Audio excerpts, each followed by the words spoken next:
लाभाय चन्द्रार्धकृतशैक्यरां वृषरूढां शूलधरं ಶೈಲಪುತ್ರಿ ಯಶಸ್ವಿನಿ. ನವರಾತ್ರಿಯ ಮೊದಲನೇ ದಿನವನ್ನು ದುರ್ಗಾದೇವಿಯ ಮೊದಲನೇ ಅವತಾರವಾದ ಶೈಲಪುತ್ರಿ ದೇವಿಗೆ ಸಮರ್ಪಿಸುತ್ತೇವೆ. ಶೈಲ ಎಂದರೆ ಪರ್ವತ, ಪುತ್ರಿ ಎಂದರೆ ಮಗಳು. ಪರ್ವತ ರಾಜನಾದಂತಹ ಹಿಮಾಲಯನ ಮಗಳಾದ ಕಾರಣ ಈಕೆಯನ್ನು ಶೈಲಪುತ್ರಿ ದೇವಿ ಎಂದು ಕರೆಯುತ್ತೇವೆ.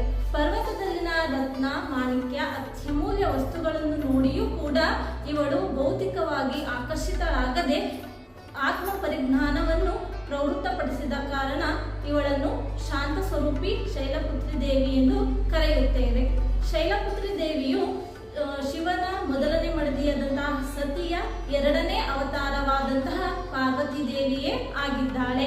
ಶೈಲಪುತ್ರಿಯ ದೇವಿಯ ಬಲಗೈಯಲ್ಲಿ ತ್ರಿಶೂಲ ಹಾಗೂ ಎಡಗೈಯಲ್ಲಿ ಕಮಲದ ಹೂವನ್ನು ಹಿಡಿದಿರುತ್ತಾಳೆ. ಶೈಲಪುತ್ರಿ ದೇವಿಯ ವಾಹನ ವೃಷಭ ಅಂದರೆ ನಂದಿ. ಈ ಶೈಲಪುತ್ರಿ ದೇವಿಯ ದೇವಾಲಯವು ವಾರಣಾಸಿಯಲ್ಲಿದೆ. ಶೈಲಪುತ್ರಿ ದೇವಿಯು ಶಾಂತ ಸ್ವರೂಪಳಾಗಿ ನಿಮ್ಮೆಲ್ಲರ ಇಷ್ಟಾರ್ಥಗಳನ್ನು ಈಡೇರಿಸಲೆಂದು ಪ್ರಾರ್ಥಿಸುತ್ತೇನೆ. ಓಂ ಶೈಲ್ಯ ಪುತ್ರ ದೇವಿಯೇ ನಮಃ. ಧನ್ಯವಾದ.